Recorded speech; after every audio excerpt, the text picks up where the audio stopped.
2009, the International Association for Near-Death Studies had its annual conference in San Diego, California. After interviewing several near-death experiencers, I found that if you listen to their accounts with an open mind and heart, it just might change your life.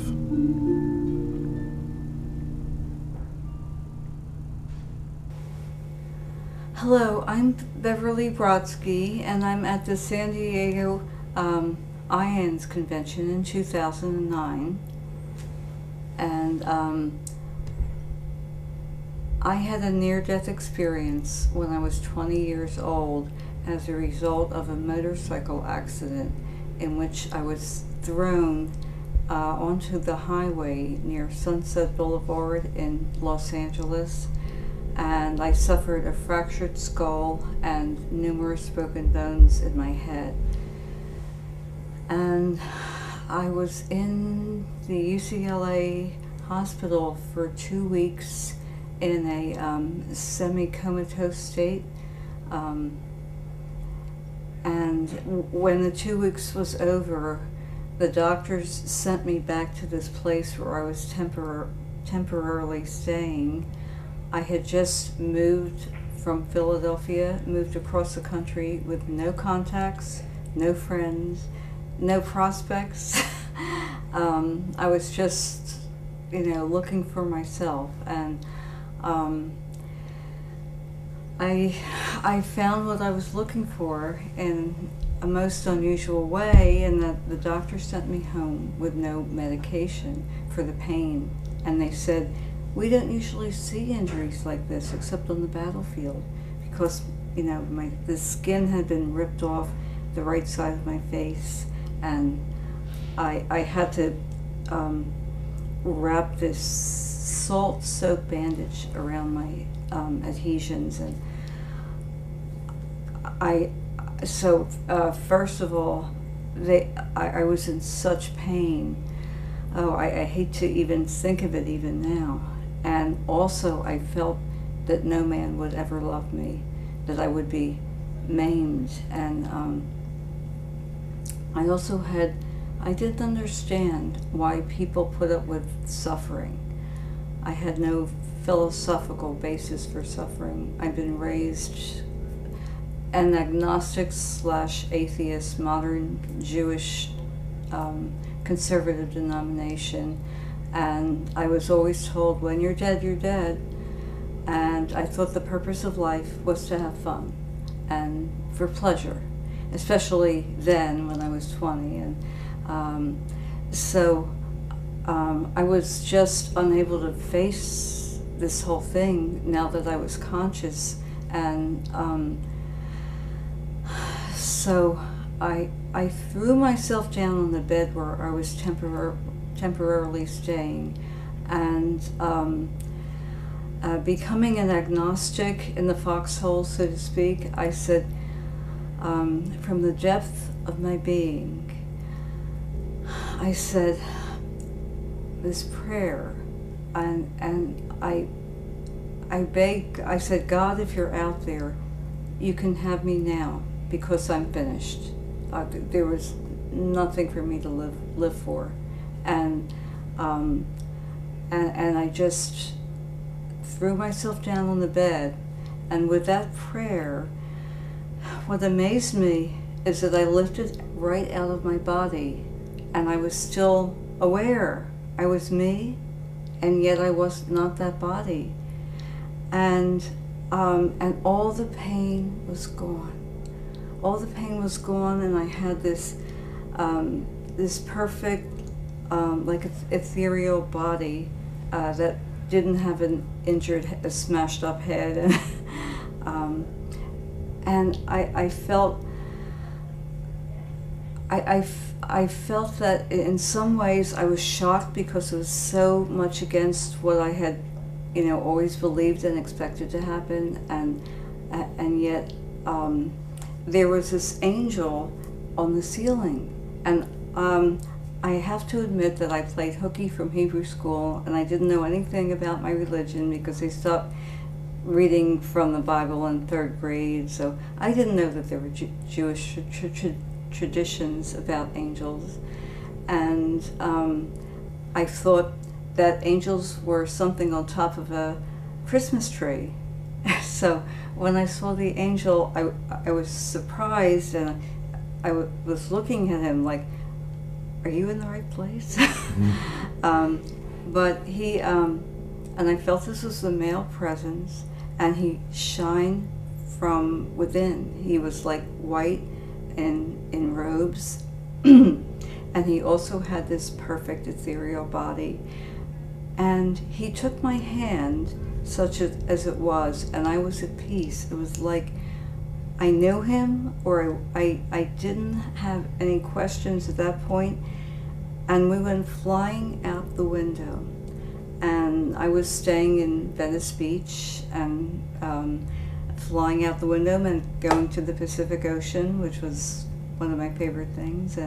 But I wasn't looking down, because there before me, angled upwards and to the right, was this funnel-shaped object, which people today call the tunnel, but to me it looked like a funnel that was angled upwards and to the right, and it was larger at the entrance, and there was this tiny pinpoint of light at the far end.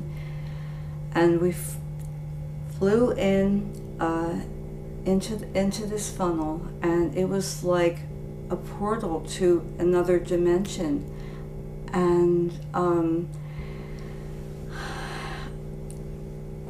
we might have flown the entire length of the physical universe, but I had no way to gauge that, because there was no space and no time in this dimension. Once we entered that area, that portal, we were outside of the space-time continuum.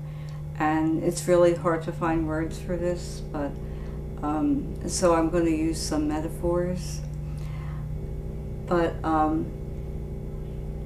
at some point, the angel was gone, and I arrived at the other end, and there before me was the living presence of the being of light. And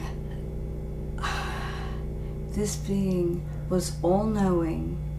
It knew everything that was going to happen and will happen, and the reasons behind them. And there was a perfect justice, and it also contained all things that ever were or will be. And it was loving me. It was just pouring out this unconditional love at me. And I thought, well, this isn't the guy on the top of the Sistine Chapel. I had this, image of what God would be like, but I figured this has to be God, because this is beyond words and perfect in every possible sense.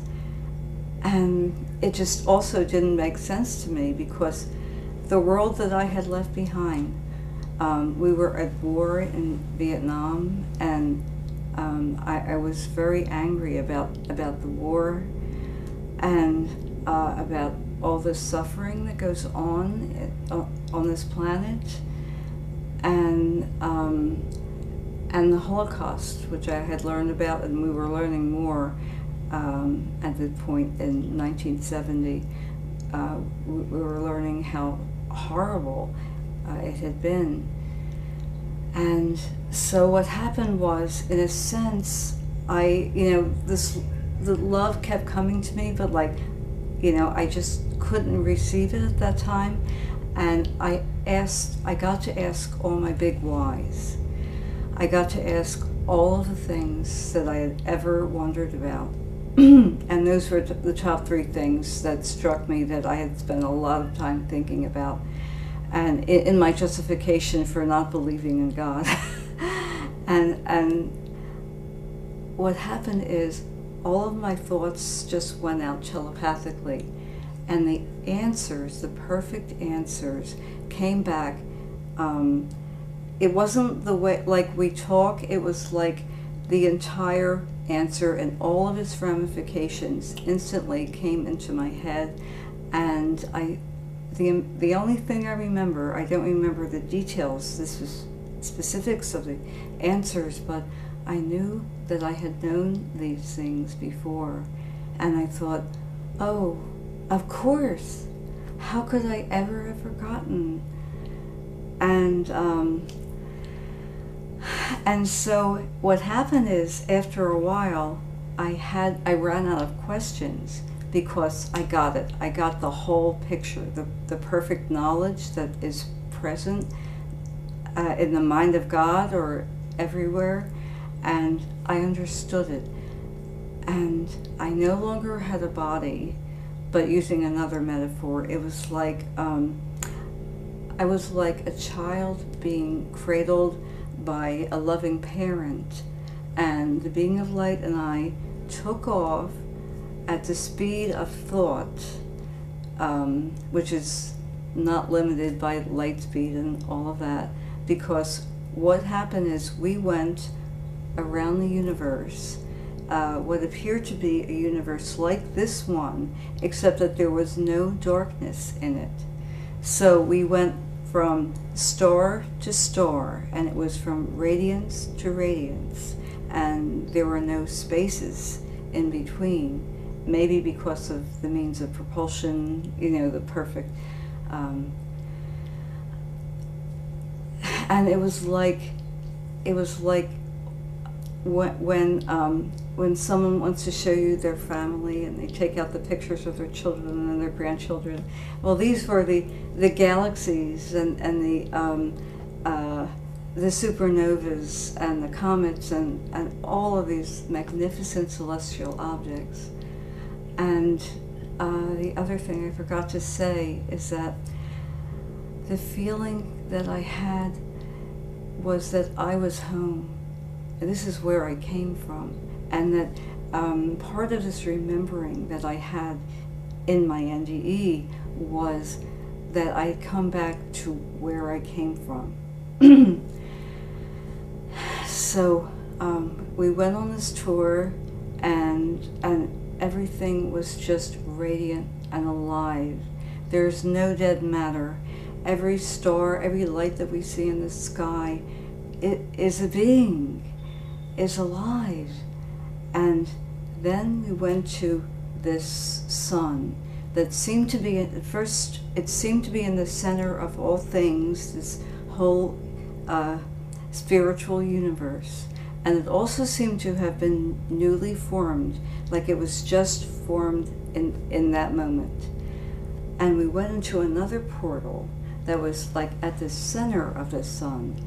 And we went back into this cosmic void, like before the Big Bang, or whatever you believe. We went into this cosmic void, and I was so in love with the being of light that I and everyone else just melted back into this primal oneness. And it was just perfect. It was like the essence or the quintessence of everything that ever will exist before in the next cycle of creation was there. And I believe that we were all there, and we were all one. And I found myself coming out of this unity as a drop in this cosmic ocean and saying, oh, I remembered that I had been Beverly, but here I was, one with God and one with all things. And it was like a drop of water in the ocean. I was separate, and yet I was part of that ocean, the cosmic ocean of God and of all creation. Well, I don't remember being asked, because I never would have wanted to leave. Oh, the ecstasy is just indescribable. The feelings you have there are so much more intense than what we can experience in these bodies. It's like here we're like a little candle, and there we're like a star. it's like 1,000 times more intense. But then I found myself at some point back in that broken body. And the first thing I noticed is that the cosmic knowledge was gone. And I was thinking, oh, wait a minute, I'm back here, and I knew everything, and now it was gone, except for what I just shared, that I knew that I had known it. And, oh, the other thing is that everything is interconnected in a perfect way, and there are no accidents. Everything happens for a purpose, and that's part of our life's plan, even though we can't understand the purposes usually while we're going through it. And I knew that we cannot die, that we will just, like taking off a coat, we will just take off these bodies when they're worn out and go on to a greater, more magnificent universe. And I had to really think about everything I believed, about all the metaphysical beliefs I had at that time, and everything the culture had taught me, what I learned at school and what I learned in my family, and I just threw it all out, because the touchstone for me has always been what happened in the NDE. It was more real than my sitting here 39 years later and telling the story. That really happened. This is like a dream, but that was real. Beverly, can you talk about what life is like now after having had this experience? Well, it's really hard to talk about it because it's been so many years, but what happened immediately afterwards is that I had no boundaries. I was just filled up with this love and this light, and what I have been shown is that that's really what we are composed of. That's really all that is here. But and I unconditionally loved everyone.